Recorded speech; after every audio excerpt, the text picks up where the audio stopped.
माई विधांचली बड़ा सुंदर एक माई विधांचली के भजन लिखले बानी। माई विधांचल के चरण में हमने के ध्यान लगा ली जा। हम बानी गीतकार ललन चौबे, हमारे साथ तबला पर साथ दे रहा बानी राम ध्यान जी, आ बेंजू पर राजू जी। माँ विधांचल के शरण में आइल बानी हो, आइल बानी हो। माँ विधांचल के शरण में आइल बानी हो, आइल बानी हो। अपना भगतन पर माई, अपना भगतन पर कृपा बरसात माई। अपना चरण के दास बनाल माई, अपना चरण के दास बनाल माई।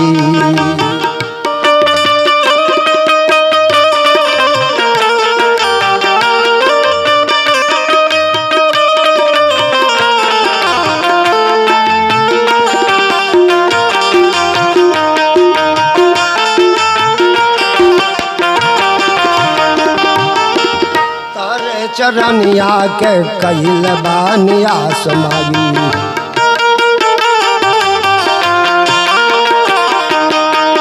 कई के आइल बानी तोह पे विश्वास माई।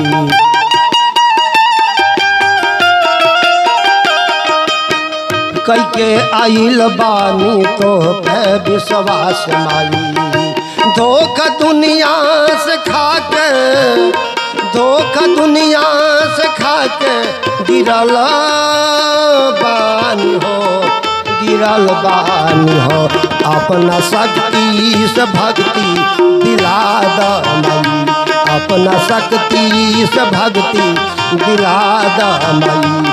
अपना चरण के दास बनाल माई, अपना चरण के दास बनाल माई।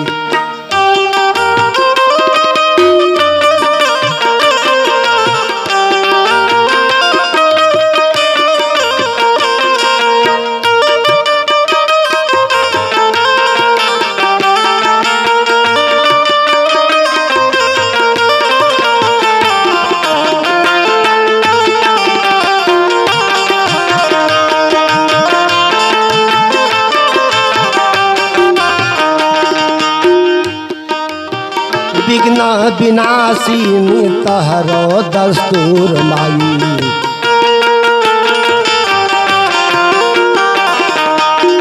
संकट के दूर कर बानी मजबूर माई।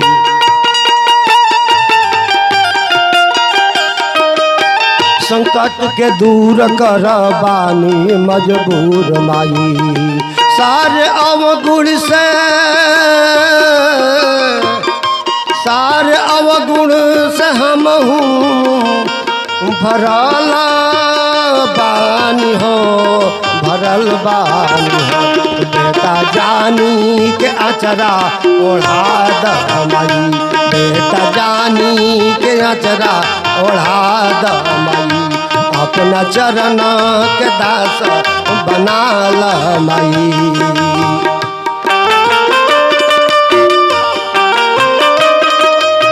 जय हो माई।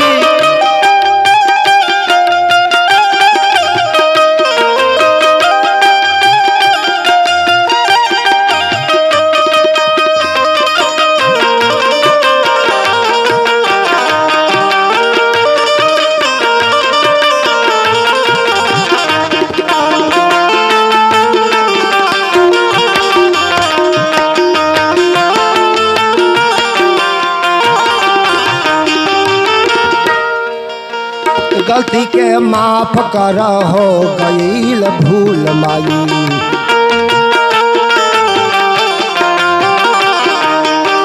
माथे पर लगा दे अपना चरण के धूल माई।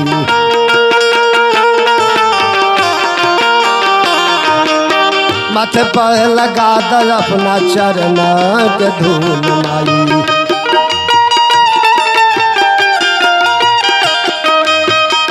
हम तो निपटे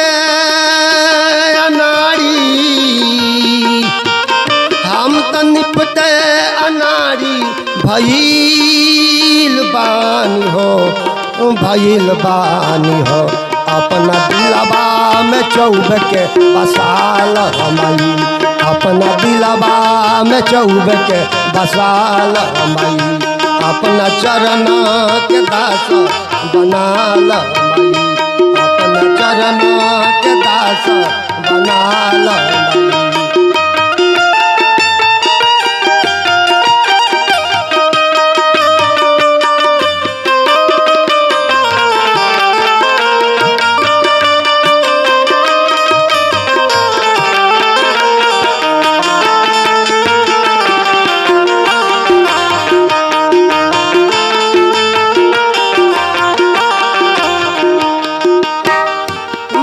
विंध्याचल के शरण में, माँ विंध्याचल के शरण में आइल बानी हो, आइल बानी हो, अपना चरण के माई, अपना चरण के दास बनाल माई, अपना भगतन कृपा बरसात माई, अपना चरण के दास बनाल माई, अपना भगतन कृपा बरसात माई, अपना चरण के दास बनाल माई, अपना भगतन कृपा बरसात माई।